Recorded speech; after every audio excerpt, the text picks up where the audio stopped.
ناظرین السلام علیکم۔ آج ہم اپنے پروگرام فکری مغالطے کے سلسلہ کی چوتھا پروگرام کرنے جا رہے ہیں۔ اس میں ہمارا موضوع جو فیلسی ہوگا، جو لاجیکل فیلسی ہم آج ڈسکس کریں گے، اس کا نام ہے چیری پکنگ۔ اس لاجیکل فیلسی کا بھی ایک بڑا دلچسپ بیک گراؤنڈ ہے۔ جب آپ کسی پکر کو، یعنی جو فروٹ چننے والا ہوتا ہے، درخت سے اتارنے والا، جب آپ اس کو بولتے ہو کہ چیری کے اس درخت سے مجھے اس ٹوکری میں فروٹ اتار کے دکھاؤ کہ مجھے پتہ چلے کہ فروٹ کس حالت میں ہے، تو جو پکر ہے وہ سارا ریڈ اور فریش اور صحیح حالت میں فروٹ چن کر ٹوکری میں ڈالتا ہے، اور جو پیلا یا مرجھایا ہوا یا وہ فروٹ جو کچا ہے وہ کوئی نہیں ڈالتا۔ تو اس طرح جب ہم اس ٹوکری میں فروٹ کو دیکھتے ہیں تو ہمیں ایک غلط امپریشن ملتا ہے اس فروٹ کے بارے میں جو کہ درخت پہ لگا ہوا ہے۔ اور اگر ہم فروٹ کے اوپر درخت کا بغور جائزہ خود لیں تو ادھر ہمیں پیلا فروٹ بھی اور کچا فروٹ بھی اور خستہ اور خراب حالت میں بھی نظر آ رہا ہوگا۔ تو پکر نے کیا کیا؟ پکر نے ایک فیلسی آف انکمپلیٹ ایویڈنس پیدا کی، نامکمل شہادت کا مغالطہ پیدا کیا، اور وہ سپریشن آف ایویڈنس، یعنی ثبوتوں کو دبا دینا، اس غلطی کا بھی مرتکب ہوا۔ سیمپل جب بھی ہوتا ہے وہ ٹوٹل ریالٹی کو ریپرزینٹ کرنا چاہیے۔ اگر ایسا نہ ہو، اگر وہ ریپرزینٹیو سیمپل نہ ہو تو ہم یہ کہتے ہیں کہ یہ چیری پکنگ کی گئی ہے۔ چیری پکنگ فیلسی بہت ساری دوسری فیلسیز میں پائی جاتی ہے جو ہم اسٹڈی کر چکے ہیں۔ مثلاً 3 فیلسیز جو ہم نے پڑھ لی ہیں وہ چیری پکنگ ہی کی ذیل میں آئیں گی۔ اس میں ایک ہے فالس ڈائیکوٹمی۔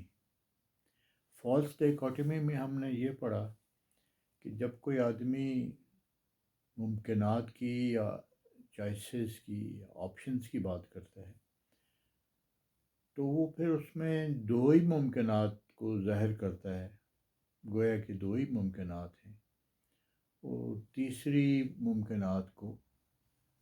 تیسری اور چوتھی ممکنات کو وہ نظر انداز کر دیتے ہیں۔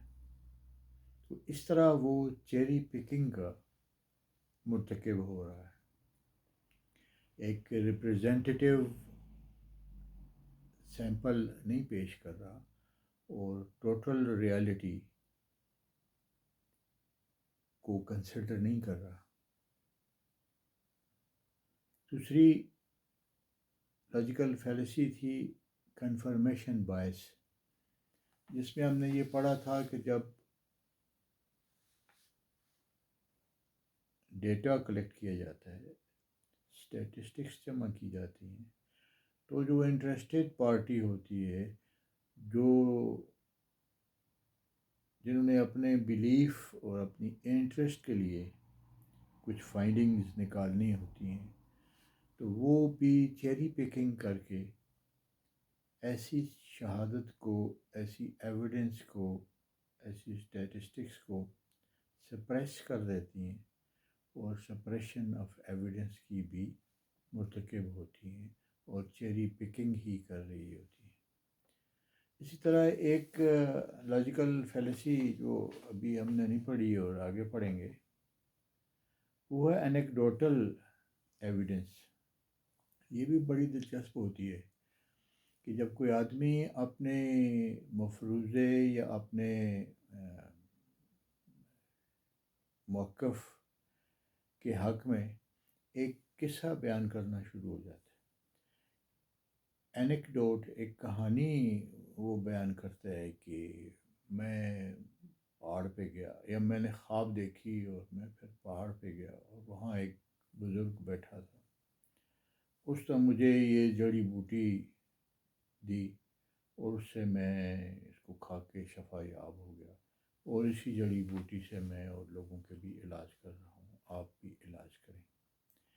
اب یہ طریقہ اپنی بات کی تائید میں ایک سٹوری بیان کرنا، یہ بھی کوئی سائنسی طریقہ نہیں ہے، یہ ایویڈنس بیسڈ نہیں ہے اور کریڈیبل طریقہ نہیں ہے۔ کریڈیبل تبھی ہوتا کہ اس طرح وہ سبھی لوگ جن کا علاج کرایا گیا ہے اس کا سائنٹیفک مطالعہ کیا جاتا اور اس جڑی بوٹی کا بھی مطالعہ کیا جاتا، اور پھر اس کو اوور اے پیریڈ اور مختلف علاقوں میں آزمایا جاتا اور پھر اس کو ویریفائی کیا جاتا اور اس کو پبلش کیا جاتا۔ تو ان ساری چیزوں کی غیر موجودگی میں اس ایویڈنس کو، یعنی اینیکڈوٹل ایویڈنس، کہ جو میں نے خواب میں دیکھا، جو مجھے کسی ایک شخص نے جو دوائی دی اس سے میں ٹھیک ہوا، تو اس لیے آپ بھی کھائیں، یہ ایک درست اور حقائق پہ مبنی طریقہ کار نہیں سمجھا جاتا۔ جو سلیکٹیو یوز آف ایویڈنس ہے کہ آپ وہ شہادت پیش کر دیں جو اس کے حق میں ہو اور جو اس کے اگینسٹ جاتی ہو اس کو بالکل نظر انداز ہی کر دیں، یا یہ تاثر دیں کہ اس کے اگینسٹ کوئی ایویڈنس ہے ہی نہیں۔ یہ طریقہ کار ہسٹری میں، سائنس، میڈیسن اور عام بحث و مباحثہ میں استعمال ہوتا ہے۔ لوگ کہانیاں سنا کے، سٹوریز سنا کے اپنے موقف کی تائید کر رہے ہوتے ہیں۔ ہسٹری میں تو ساری ہیں ہی سٹوریز، مسلمان ہسٹری لکھے گا تو وہ اپنے طریقے سے لکھے گا، کرسچن لکھے گا تو اس کی ہسٹری جو ہے اس کے موقف کی تائید کر رہی ہوگی۔ مثلا صلیبی جنگوں ہی کے بارے میں آپ پڑھ لیں۔ ہندو ہسٹورین لکھے گا تو وہ اپنی ہندو ہسٹری کو گلوریفائی کر رہا ہوگا۔ اسی طرح سائنس اور میڈیسن میں بھی جو چیری پکنگ کی جاتی ہے وہ بھی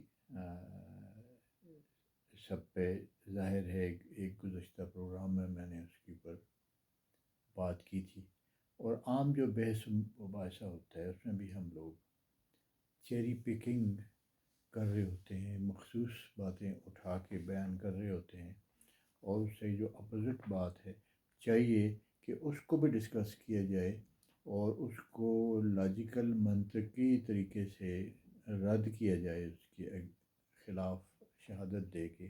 یہ نہیں کیا جاتا۔ تو اس طرح اگر سائنس ہے تو وہ بیڈ سائنس ہوتی ہے، وہ صحیح سائنس نہیں ہوتی ہے۔ بے شک اس کے لیے آپ اسٹیٹسٹکس ہی جمع کر کے لائے ہوں، اگر آپ کی سیمپلنگ رینڈمائزڈ نہیں ہے، جس طرح پچھلے ایک پروگرام میں ہم نے ڈسکس کیا کہ اس کا رینڈمائزڈ ہونا تبھی ثابت ہوتا ہے کہ آپ مختلف نسلوں کے اوپر، مختلف قوموں، جیوگرفیز میں اور مختلف زمانوں میں اوور اے پیریڈ آپ اس کا مطالعہ کرتے ہیں، 2 سال، 4 سال، 5 سال، اور اس دوائی کے اثرات جب ظاہر ہوتے ہیں تو پھر ان کی اسٹڈی کر کے آپ کسی نتیجے پہ پہنچتے ہیں۔ اس میں ایک پلیسیبو کا بھی ایلیمنٹ ہوتا ہے، جو میں اگلے کسی پروگرام میں ڈسکس کروں گا، کہ وہ بڑا انٹرسٹنگ ہوتا ہے، پلیسیبو ایفیکٹ جو ہوتا ہے۔ تو ان ساری چیزوں کا مطالعہ ایک تخلیقی اور تنقیدی